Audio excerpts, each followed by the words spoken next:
Uma escola, ela necessariamente tem que atender aos desafios do seu tempo.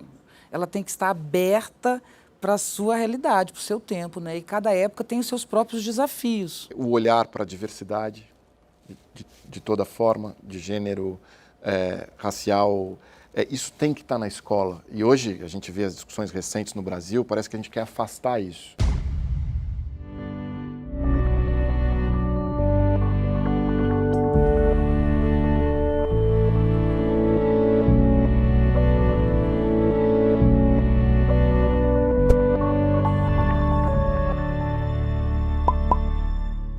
A imaturidade política que nos caracteriza é resultado da escolarização.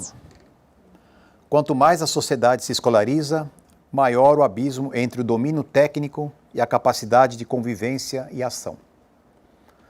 Aqui no nosso curso Um Brasil Sustentável, uma iniciativa do Canal Um Brasil, com a Unifesp e apoio da FEComércio São Paulo e a RAPS, vamos debater a educação, um tema crucial para se definir o futuro de uma nação.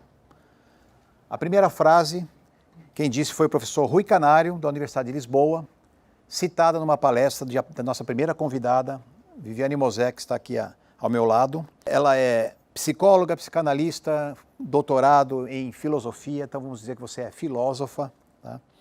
E aqui ao meu outro lado, Alexandre Schneider, atual secretário municipal de educação aqui no município de São Paulo. O tema é educação e, para nos inspirar, vou pedir a licença da Viviane para ir um minuto da atenção de vocês, para ler algumas frases que eu também recolhi de depoimentos e palestras da Viviane para inspirar o nosso debate num ponto inicial, que é exatamente esse que o professor Rui Canário nos apresenta. Veja só. Nossa escola se caracterizou como um modo de ação pela segmentação, distante da vida dos professores e alunos. E, no entanto, os estudantes se deparam a cada dia com um mundo que faz perguntas cada vez mais planetárias, globais e urgentes, com a necessidade de considerar o todo, o planeta e a cidade. O mundo pensa cada vez mais por conexão, mas a escola se organiza em séries, o tempo é dividido em aulas de 50 minutos, o espaço é segmentado e não há convivência. Viviane, para a gente começar, depois eu vou passar por comentários do Alexandre, que escola nós precisamos no século XXI?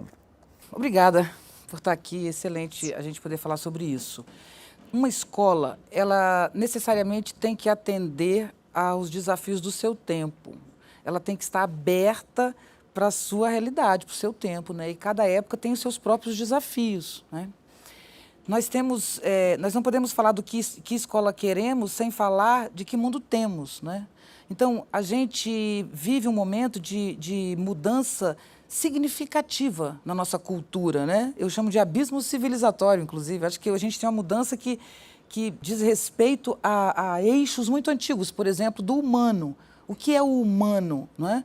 Há muitos anos a gente carrega isso, há muitos séculos que a gente vai construindo esse humano, não existe ele pronto, né? E é ele que está em exaustão nesse momento. Então, primeiro a gente tem que entender o que é esse tempo. Nós temos um tempo que sai de uma coisa que chamava realidade, a gente chamava de realidade o que era físico, material, né? Uma pessoa tinha poder se ela tinha casa, carro, né? Objetos. O dinheiro era em barras de ouro, tudo bem, já existia o dinheiro, mas eu digo, você guardava matéria, era isso que significava. Hoje o dinheiro é um número, né? As pessoas, quando querem exercer poder, elas não precisam de nada material, elas usam a rede social, então ter milhões de curtidas é muito mais importante do que ter uma roupa linda, um carro maravilhoso. O que a gente chamava de realidade, de poder, se desfez, né? Então a gente saiu de uma sociedade que raciocinava em linha, né? A gente sabe muito bem o que é uma tese de doutorado, por exemplo, né? É um raciocínio linear, necessariamente, você não pode sair por aí dando voltinhas, experimentando realidades, né? Então, nosso raciocínio lógico nos trouxe até aqui, e eu não estou nem dizendo que ele é horroroso, é o que temos, foi o que construímos, e muito bem construído, mas essa linearidade foi desfeita numa sociedade em rede, onde não temos mais o sucessivo, hoje temos o simultâneo.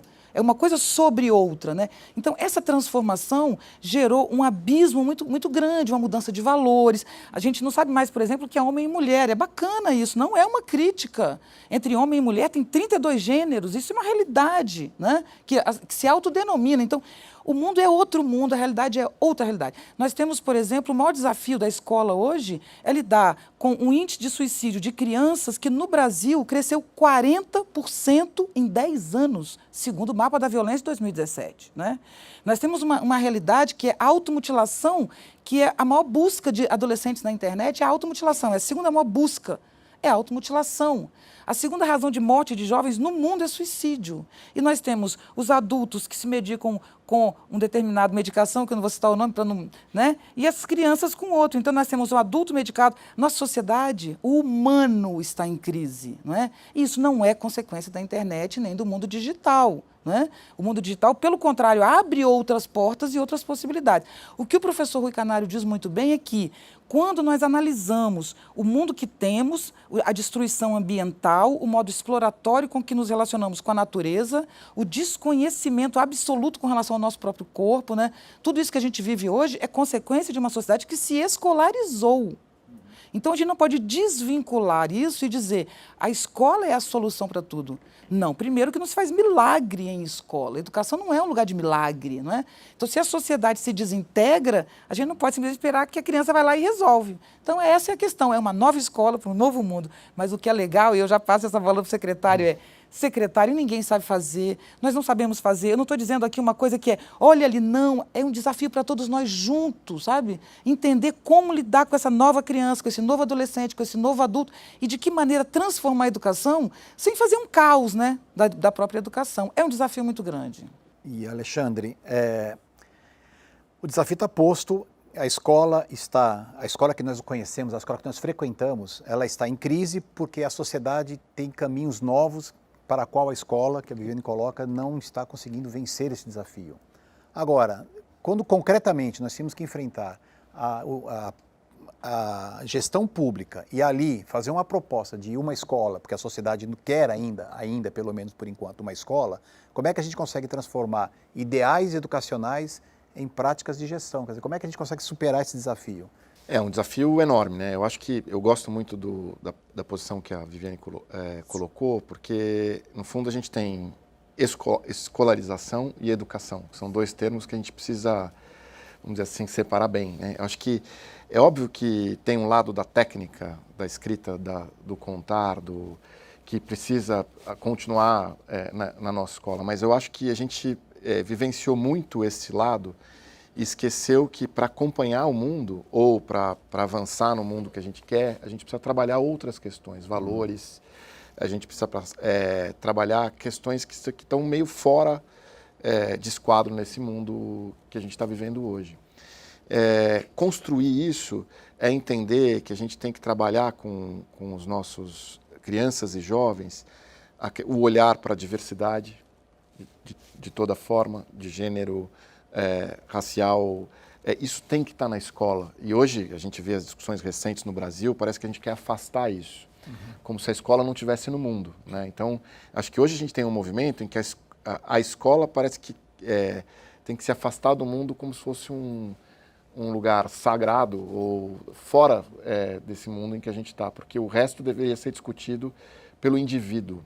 Só que nós não somos uma soma de indivíduos, né? Então a escola tem um papel importante e ela precisa se organizar em termos desses valores. A questão que ela colocou, que é muito grave, acho que decorre também o aumento dos suicídios, mutilação, falta de discussão de valores, falta de discussão do coletivo, falta do respeito à diversidade e falta de trabalhar a resiliência, porque o mundo das redes sociais é maravilhoso, né? Pô, imagina, você está no Instagram, as pessoas comem a melhor comida do mundo, estão nos melhores lugares, estão todas felizes todo dia, né? E aí eu olho aquilo lá e falo, pô, mas por que todos os meus amigos são tão felizes e eu tenho esses problemas aqui que eu estou me debatendo sozinho? E aí, quando a gente vem para o público, a gente tem uma outra questão, que além de trabalhar esses valores, trabalhar a técnica, é como a gente trabalha com a enorme desigualdade que a gente tem no mundo e especialmente no Brasil. E isso tudo acaba entrando na escola, quer as pessoas queiram, quer não. E para trabalhar isso, o que a gente precisaria, e acho que ninguém tem a resposta, mas começar a avançar entendendo que a gente precisa formar integralmente as pessoas, né? E formar integralmente não é cuidar do letramento, seja ele na língua, na matemática, nas ciências, mas olhar para uma formação integral do indivíduo, que esteja pronto para se enxergar no outro, nas diferenças, né? E para estar pronto para colaborar, para ter resiliência, para conseguir navegar num mundo que é um mundo a ser descoberto. Inclusive as profissões, né? Quer dizer, que é algo que eu não gosto muito, porque acho que a gente não educa a pessoa para o trabalho, mas a gente vai ter uma geração de pessoas que vai inventar o que vai fazer, né? A gente vai necessariamente ter uma redução, por exemplo, da carga do tempo que as pessoas vão se dedicar ao trabalho com o avanço da tecnologia. E o que a gente faz com esse tempo? Como é que a gente constrói isso, né? Eu acho que isso tudo é algo que também é um desafio para o processo educacional. Perfeito, mas veja só, se essa escola atual, jogar de não, tanto problema de gestão como problema ideológico e filosófico, se essa escola atual não está agradando mais professores, alunos, gestores, sociedade, enfim, se nós estamos em busca de um modelo novo e que atenda o desafio de diminuir as desigualdades, produzir inclusão social, enfim, transformar o mundo num mundo sustentável, todos os desafios do mundo contemporâneo, isso exige uma revolução, imagina, não uma reforma, mas uma revolução. A gente só faz reformas, né, nos processos educacionais. Se é necessária uma revolução, é necessário um certo grau de rebeldia no sistema. Qual o espaço da rebeldia na escola? Vou começar com a Viviane. A rebeldia nunca precisou de espaço. Ótimo, senão não é rebeldia, né? A rebeldia tem que chegar chutando a porta.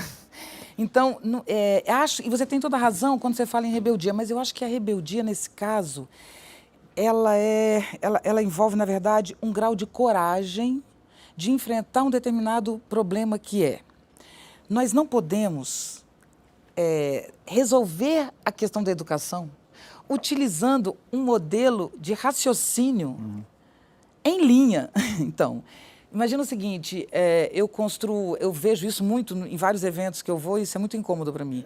Pessoas muito bem intencionadas que querem resolver a questão da educação, tanto no público, quanto no privado, quanto no terceiro setor, né? E aí a gente vê estatísticas que são apresentadas e não são analisadas, né? O Brasil não aprende matemática, tantos por cento sabe português. Sim, mas e daí? Então, o excesso de dados sem análise, ele só provoca o embotamento da nossa rebeldia. A consciência de que somos ninguém, que somos um país de quinta categoria. Então, dizer que a educação do Brasil é horrorosa, como eu vejo direto em eventos, é um desrespeito a quem está lutando para transformá-la. Então, a educação brasileira não é horrorosa, não. Não é porque eu a conheço pessoalmente, eu não a conheço por dados, né? Eu viajo o Brasil inteiro. Eu vou especialmente para municípios, trabalho muito mais com educação municipal, que educação fundamental e infantil. Então, nós temos uma realidade cheia de características. Aí chega os bem-intencionados e fazem vários quadros, várias caixas, né? Então, das caixas você deduz como vamos solucionar. Então, dados que não são analisados com criatividade, com inovação, com atitude, com vontade, pelo contrário, são analisados para mostrar o quanto somos horrorosos, como estamos em 5º lugar no mundo, 20º, sei lá, do último, e, ao mesmo tempo, tenta propor algo em caixas. Então, nós somos uma sociedade que saiu da linha para o fluxo, não é? Nós trabalhamos com circuitos integrados. Então, quando nós tínhamos o modelo mecanicista, né, roda dentada e roldana, nós tínhamos um modelo de raciocínio que era roda dentada e roldana. É assim que funciona. O modelo de gestão combina com o modelo de tecnologia. Sempre foi assim, né? Então, hoje nós temos uma sociedade que se articula em rede, por fluxos, por multiplicidades e por sobreposição, e não por sequência. Mas todas as tentativas de transformar a educação brasileira utilizam o discurso de caixas, não de fluxos, de pontos. Então, isso é incômodo, mas eu digo assim, eu entendo o que as pessoas estão fazendo, mas a coragem não é de construir uma escola nova do zero, a coragem é de pensar diferente, né? Então, se nós antes nós tínhamos o pai e a mãe em casa com a criança, quer dizer, o pai estava trabalhando, a mãe em casa, há 50 anos atrás, você treinava o homem e a mulher a ser homem e mulher.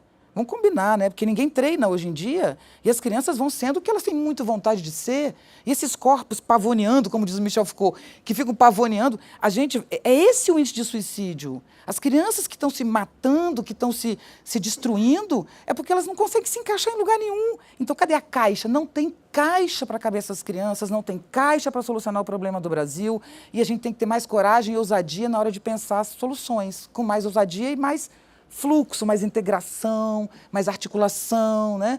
Se a gente conseguisse articular as forças que hoje querem, com boa intenção, atuar na educação brasileira, a gente já resolveria o problema. Mas cada um puxa para um lado e cada um quer defender a sua vontade. Então, um diz assim, a escola tem que ter aula de música, legal. A escola tem que ter aula sobre sexualidade, legal. A escola tem que ter aula de trânsito, legal. Peraí, mas a escola não é um arranjo do seu desejo, do que você acha que aquilo tem que ser.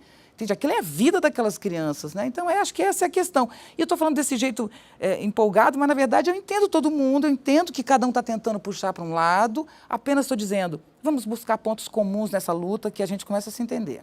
E gostei muito do que você falou, Alexandre, vai em direção ao que a Viviane está contando.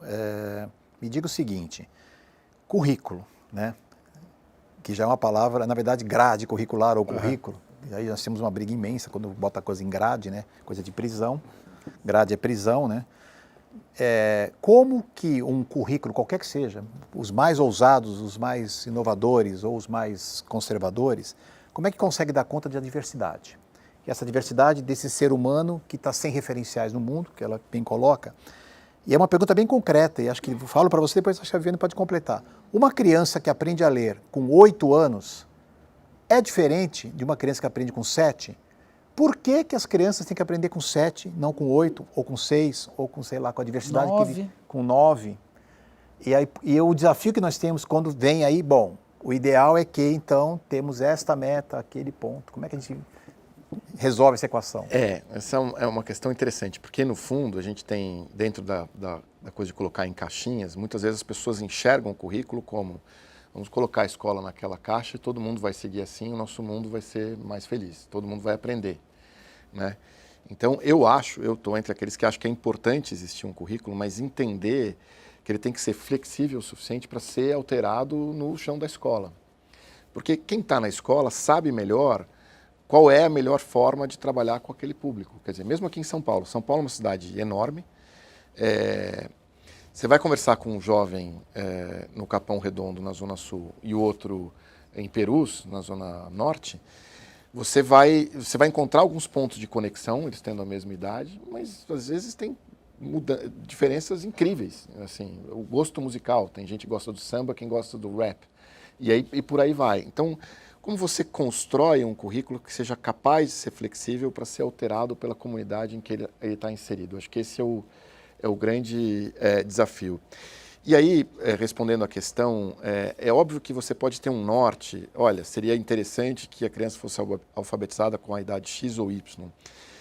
Mas isso não pode ser nada além de um norte. Quer dizer, os processos de desenvolvimento são muito diferentes. As pessoas têm talentos, formas e habilidades muito distintas, né? E acho que talvez isso também faça com que a escola viva um dilema e um sofrimento, né?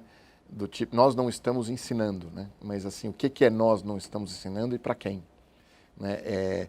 Especialmente a escola pública, que a escola pública não expulsa ninguém, né? A escola pública, ela não é uma escola que chega por definição, não expulsa ninguém. É óbvio que a gente tem casos que a gente enxerga aí que não são muito adequados, mas ela não chega para um pai e fala assim, olha, seu filho não está aprendendo muito, que tal ele ir para uma escola um pouquinho diferente, tal, não sei o que. Não. A escola pública trabalha com todos os públicos, do evangélico ao libertário. E ali essas contradições estão vivas. Então, você entender que um currículo ele vai dar conta de resolver isso, não vai. Ele precisa, então, ser... e a gente construiu isso em São Paulo, quer dizer, um currículo que dá um norte, é um currículo que, inclusive, está alinhado com os Objetivos de Desenvolvimento Sustentável da ONU, porque a gente entende que trabalhar objetivos de desenvolvimento é tão importante como trabalhar objetivos de aprendizagem com as nossas crianças e jovens. mas ele não é algo que está escrito na pedra. E para isso o que a gente precisa? Trabalhar a formação dos nossos professores e também ouvi-los. Quer dizer, a hora que bateu lá e voltou, tem que ter a sensibilidade para entender que esse voltar, mesmo que amplificado, né, mesmo que às vezes numa linguagem que para quem construiu não seja fácil de ouvir, é um sinal de que as pessoas estão querendo construir algo diferente. Então, respondendo a tua pergunta, eu acho que a gente não... Cada um tem seu tempo, né? E acho que esse é o grande dilema da escola, porque a escola lá atrás, ela era para poucos e ela de alguma forma lidava com alguma uniformidade, né? E aí talvez nesse momento até pudesse ser capaz de colocar as coisas numa... Porque o mundo também era mais simples. Hoje a escola é para todos e, portanto, ela precisa garantir que o desenvolvimento das pessoas se dê de acordo com o seu tempo, a sua forma, a sua cultura, o seu jeito de ser. É interessante o que ele diz, porque, e você tem toda a razão, a escola pública tem esse mérito e essa alegria, por isso que eu sou particularmente apaixonada pela escola pública, minha luta é pela escola pública. E a escola pública, ela recebe todos, e você tem toda a razão. Então, o desafio dela é muito grande, porque se ela recebe todos e ela tem que atender a todos, ela precisa de um modelo complexo. Mas o nosso modelo de raciocínio, volto a dizer, é linear. Como atender a diversidade que a escola pública traz, se nós temos um modelo em geral, né? Então, o fundamental para esse novo cidadão, desde a educação infantil até a universidade, é a formação de pessoas autônomas e responsáveis. É essa relação. Porque uma criança está no computador, num tablet, com 3, 4 anos de idade. E ela pode ir onde ela quiser. A gente sabe disso. Crianças de 12, de 13 já vão à Deep Web, né? Então, a gente precisa ter noção do que a gente tem na mão.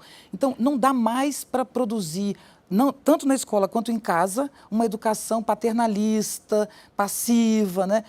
A gente precisa trabalhar por projeto de pesquisa. O fato é que a educação tem um currículo, você falou de currículo, a gente tem que ter, não há dúvida, uma matriz, uma referência curricular muito bem montada, mas a gente precisa trabalhar uma educação em que o aluno é o protagonista e não o professor. No Brasil, na educação, o professor é o protagonista. A gente fala da educação dizendo o professor.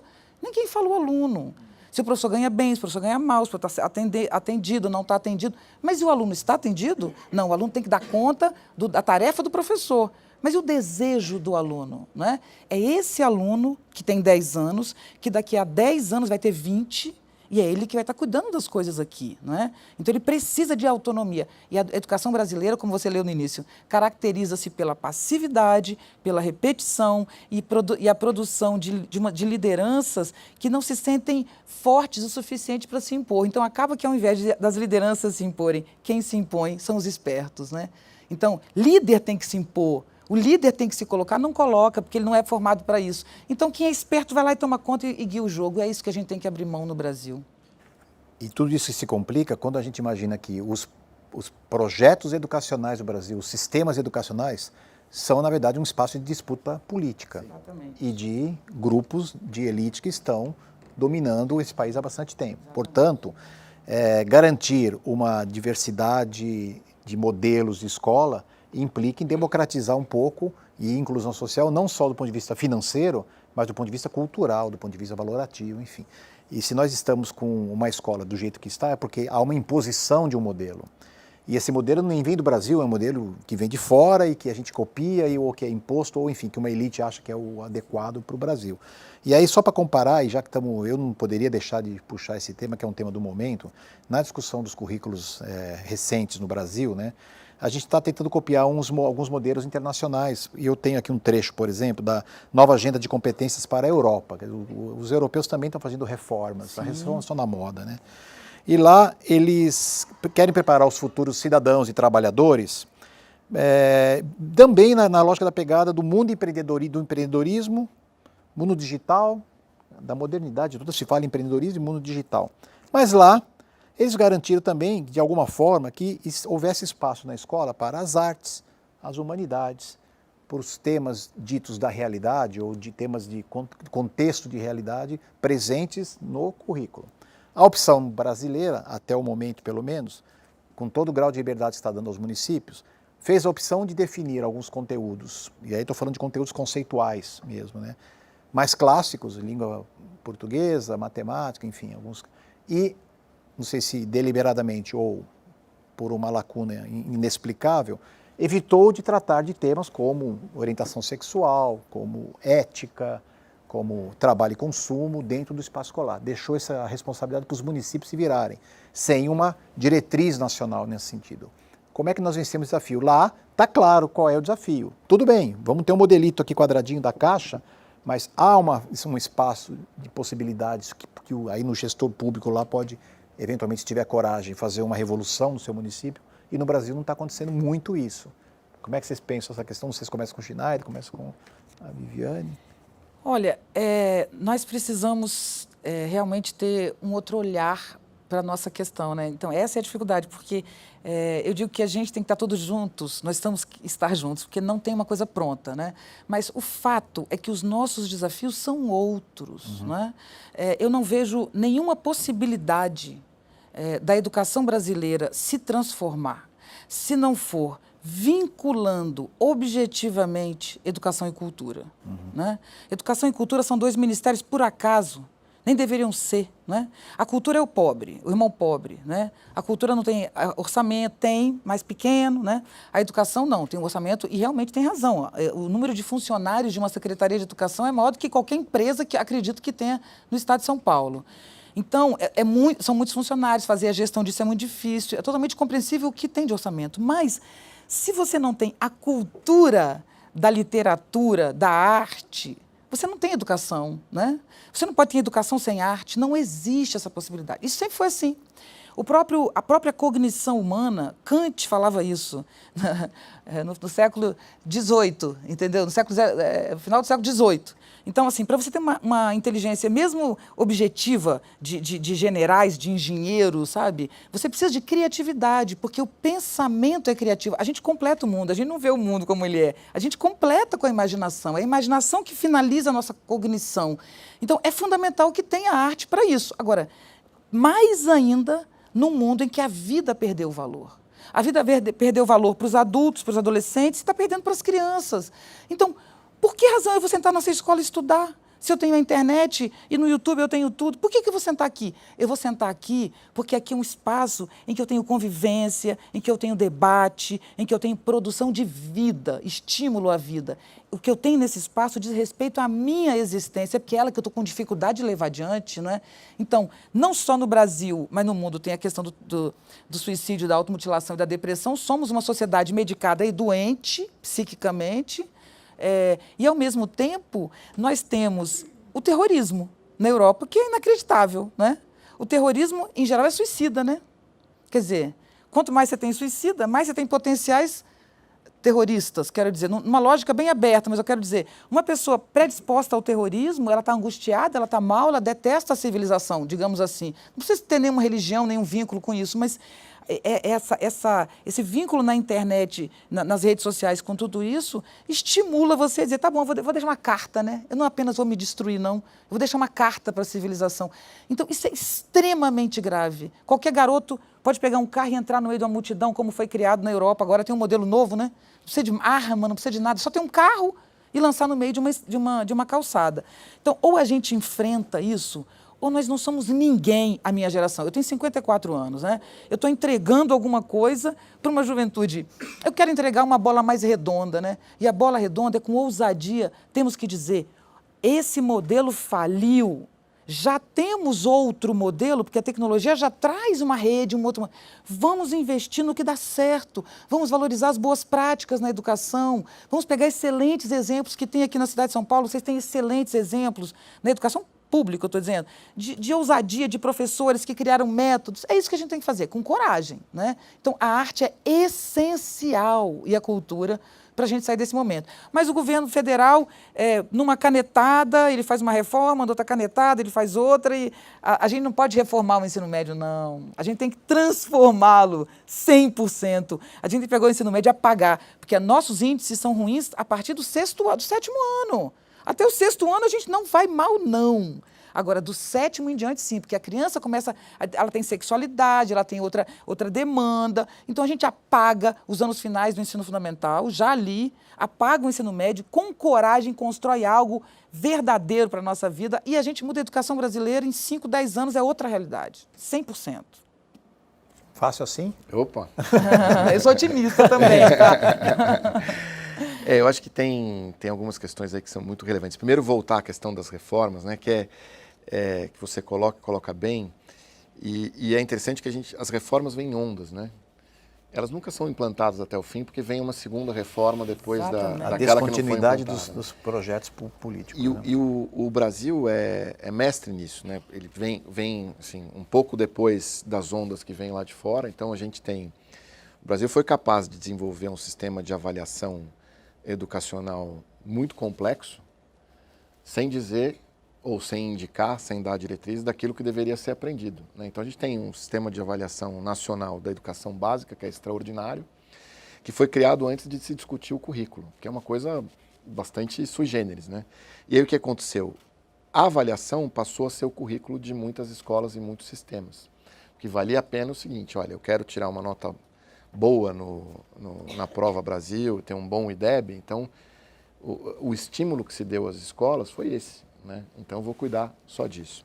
Agora a gente discute o currículo como se fosse a grande salvação da educação brasileira, e não pensar a escola ou os processos educativos nas quais o currículo, obviamente, está inserido, né? E aí a gente tem um risco muito grande, porque a gente está vendo, por exemplo, os Estados Unidos, que fez lá o Common Core, estão com uma série de problemas para fazer a implementação lá, e já está há anos tentando, isso vem desde o governo Obama.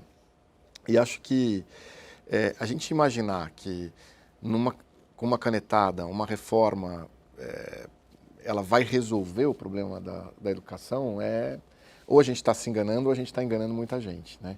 Acho que a grande questão, portanto, é pensar num processo, e um processo que tem que ser contínuo, né? Que não é de uma gestão. E acho que essa é uma outra questão também muito complexa, especialmente para os professores, que a cada 4 anos tem que lidar com uma ideia nova, né? Que muitas vezes vem sendo implantada sem respeitar o próprio processo ali na escola, que acho que a escola pode ensinar muito como ela deve ser, a partir de uma discussão real com os profissionais da educação e com os estudantes. Eu acho que esse é um ponto bastante relevante. Então, eu não acredito muito em balas de prata, basicamente é isso. Mas a gente está treinado para isso. E, por fim, a gente tem uma sociedade muito fragmentada e acho que o fenômeno das redes ajudou a gente também, de um lado, contraditoriamente, a se fragmentar cada vez mais. Eu tenho lá um maldito algoritmo que só me coloca do lado de pessoas que pensam como eu. Isso me emburrece, né? E isso tudo acaba chegando na escola, que tem que lidar não mais com como eu vou construir algo coeso a partir dessas diferenças todas, e passa a ser como eu vou me defender para que um desses grupos acabe não atacando a própria escola, o próprio processo. E daí vem projetos como, por exemplo, aquele Escola Sem Partido e que tais, que querem impor à escola uma visão de mundo que não é uma visão que entende um mundo diverso como ele é. Nós estamos encaminhando para a conclusão dessa primeira fase, que é a fase da gravação aqui. Eu vou então botar uma questão bastante pragmática e ao mesmo tempo filosófica, que é a seguinte: olha, hoje eu abri a Base Nacional Comum Curricular do Ensino Fundamental, aleatoriamente, procurei lá, porque eu já sei quase de cor esse documento, mas eu pensei ali do ensino fundamental um objetivo de aprendizagem e desenvolvimento. Só para vocês verem uma coisa concreta aqui. Demonstrar imagem positiva de si e confiança em sua capacidade de enfrentar dificuldades e desafios. Que é uma proposta bem legal para a formação de cidadania, formação de um ser crítico no mundo. Esse é um objetivo de aprendizagem colocado para crianças de 1 ano e 7 meses a 3 anos e 11 meses. Ok, dá para adaptar, obviamente, claro que crianças com essa idade podem enfrentar dificuldades e desafios, são outros diferentes dos nossos. Tá valendo, não estou fazendo a crítica não. Mas só para ilustrar que talvez haja um descompasso entre os teóricos da educação, sejam eles da universidade, sejam eles das grandes corporações, sejam eles das grandes ONGs que debatem educação no Brasil, um descompasso incrível entre o que acontece na escola, o que acontece na sociedade e as teorias pedagógicas. Porque, no mínimo, a frase tinha que estar melhor escrita, para esta faixa etária, imagino. Como é que nós conseguimos resolver uma equação em que especialistas se debruçam sobre educação e fazem projetos mirabolantes como esse e a sociedade demanda uma velocidade de respostas, uma escola diferente dessa que nós temos? Como é que a gente consegue fazer esse pessoal conversar, pelo menos? É para falar mesmo, né? É para falar mesmo, porque nós estamos encerrando. É até a tua consideração final nessa nossa gravação. É que se a universidade não tiver coragem de se transformar, ela não pode ajudar a educação básica, que está muito adiante da universidade. Você tem exemplos de metodologias utilizadas com crianças de 6 anos, 7 anos, 8 anos, que fariam muito bem à universidade. As paredes são quebradas, as pessoas trabalham articulando ações. Então, a universidade tem um modelo muito antigo de ação. São pouquíssimas as que estão se transformando, e eu acompanho todas que estão se transformando, são raras. As que têm coragem de fazer, dentro da universidade, uma mudança que muitas escolas já fazem para crianças de 10 ou 8 anos de idade. Então, eu não posso ser um excelente professor e dar uma excelente aula e querer que o meu aluno aprenda comigo. Não, não é mais isso. Acabou essa época. Antigamente, eu como professora, com todo o conteúdo que eu tenho, supondo que eu tenha, eu era a única fonte para o meu aluno, mas não é mais. Esse aluno tem fonte no mundo inteiro, ele tem professores muito melhores que eu, que ele pode acessar mundiais no mundo, no YouTube, onde ele quiser achar. Então, não dá mais para a gente centrar a educação no professor bom, professor, no esperto, no teórico, no que sabe tudo. Não é isso, porque o professor é bem mais velho que o aluno e as mudanças são muito rápidas. Então, o aluno tem muito mais a me ensinar como professor. A gente tem que inverter essa relação na universidade, que está muito mais atrasada, porque como a gente tem uma educação básica muito difícil, toda a nossa crítica é para lá. Ninguém critica a universidade. Ninguém critica, e a reprodução é a mesma, sabe? Hoje eu vi num debate uma coisa incrível, uma professora dizendo uma coisa assim, não, porque temos que controlar as variáveis e temos que buscar a causalidade do problema. Eu pensei comigo, querida, a lei de causalidade já acabou há muito tempo, presta atenção, a causalidade é uma lei do raciocínio, não é da realidade. Entendeu? Olha a física contemporânea, não tem causalidade. Causalidade é pensamento em linha. Você quer controlar variáveis? São infinitas variáveis em cada situação, a gente já sabe. Então, não existe ciência controlando variável.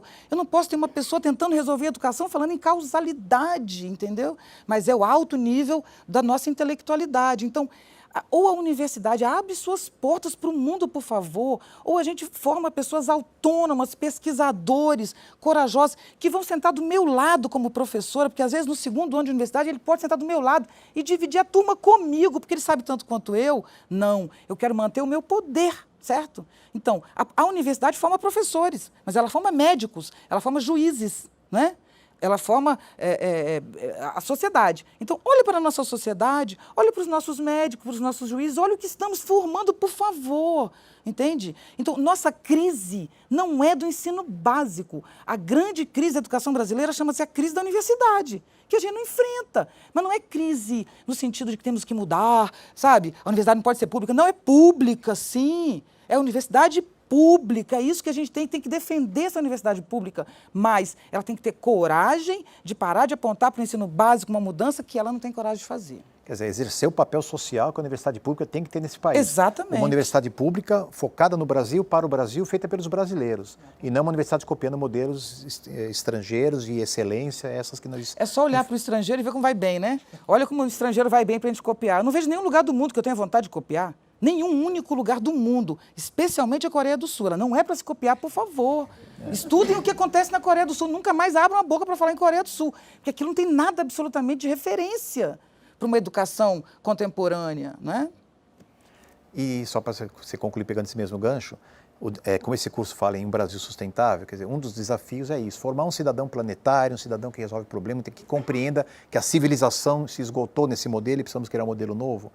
Como é que então que a gente põe a universidade, os especialistas, os gestores públicos para dialogar a formação desse novo cidadão planetário que nós estamos precisando? Eu acho que primeiro, acho que todo mundo tem que descer do salto, né? Eu acho que essa é a grande questão, porque eu costumo usar uma figura de linguagem que é o seguinte, às vezes a gente parece aquele médico que você vai procurar e você receita lá, você prescreve um remédio para um problema.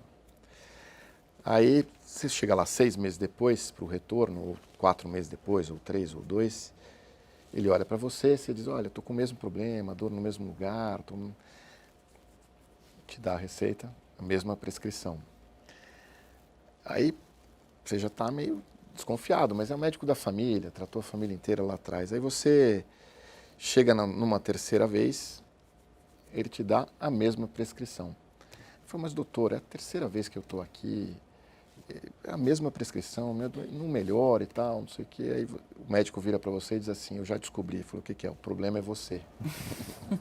Perfeito. Então, acho que muitas vezes a gente não consegue entender que você precisa ter uma interação e pôr o pé na escola, seja o gestor público, seja a universidade, porque a gente está sempre ali prescrevendo o que a escola deve ser, como ela deve ser, e a gente não está olhando o aluno, não está olhando a família, não está olhando o profissional que está ali, não está olhando que necessariamente, mesmo numa rede pública, as escolas têm histórias, caminhos, virtudes, problemas diferentes e, portanto, a gente tem que ser capaz de caminhar ao lado e exercer um balanço flexível para conseguir construir uma solução possível. Então, acho que esse é o grande segredo, eu acho, é cada um de nós tentar entender que não tem receita. A receita ela vai ser construída e vai ser construída de forma colaborativa. Mas é difícil a gente convencer as pessoas e se convencer, porque a gente é de uma geração que é obrigada a dar resposta para tudo, né? E, portanto, né, a gente ensina isso para as crianças, né? Porque sim não é resposta, não é assim que a gente diz? Então, acho que a gente precisa começar a olhar os problemas de uma outra forma e tentar construir a solução também de forma colaborativa e coletiva, de um outro jeito. Mas isso requer também a gente estar aberto, né? E essas estruturas são muito conservadoras, tanto a universidade quanto a que eu estou, que é todo o governo é conservador por definição. E acho que a gente precisa começar a quebrar essas paredes, como algumas escolas, inclusive aqui no município, já quebraram, para trabalhar de uma forma diferente o processo de aprendizagem dos alunos. Temos que estar juntos. Essa minha crítica toda não é apontando o dedo, eu estou junto dela. Isso. Nós estamos juntos, não adianta apontar ninguém, entende? Temos que trabalhar junto. Então, o Estado, o município, o governo federal, as universidades, a iniciativa privada que atua direto na educação, mas do jeito dela, puxando para cada um. Não é assim. Então, tem que ter algo ali que agregue essa coisa. Então, nossa situação é muito grave no mundo, o abismo civilizatório é enorme. Ninguém sabe nada, vamos admitir. O princípio 1, né, deve ser o princípio da indeterminação, né, o princípio do desconhecimento. Estamos todos no mesmo barco, né? E quem sabe assim a gente consiga se ajudar. Baixando a bola, né, sendo mais modesto, temos que aprender uns com os outros. Quem sabe a gente consiga. Tem um termo que ela usou que eu gostei muito, acho que é essa coisa de formar um cidadão autônomo e responsável, né? E é interessante que qualquer documento que você pesquisar vai ter isso, de alguma forma está ali. Tem, no Brasil inteiro. Só que a forma como a gente propõe isso, ela não lida com a autonomia e responsabilidade daquele menino, daquela menina ali na escola. Então você diz para ele que ele tem que ser autônomo, mas você não deixa ele exercer. Não pode errar, por exemplo. Essa é a grande contradição, não pode errar. O erro é fundamental. É o maior presente que a gente pode ter, né? Errar, porque aí a gente consegue ter um efeito de aprendizagem talvez dos melhores. Muito bem, eu queria agradecer a presença dos dois, a Viviane Mosé, Alexandre Schneider, aqui no nosso curso Um Brasil Sustentável, uma iniciativa do Canal Um Brasil, Universidade Federal de São Paulo, com o apoio da FEComércio São Paulo e da RAPS, me colocando só para dar uma palavra final e deixar vocês dois na interrogação agora. Agora falo como professor de 33 anos de sala de aula, ensino fundamental, ensino médio, ensino superior. Entre as teorias pedagógicas, os ideais de escola, a revolução necessária na sociedade, quer dizer, nós somos professores alimentados por este lado o tempo todo. Eu debati todas essas coisas ao longo desses 33 anos, dentro de um sistema que tem que ser regulado por políticas públicas, com metas, com objetivos, com estruturas montadas, e no meio está o professor, ante esse desafio imenso. Então, acho que debater o papel do professor, o que é o professor no mundo de hoje, é uma outra aula. Quem sabe a gente marca numa segunda edição desse programa. Agradeço a todos, peço uma salva de palmas para os nossos convidados.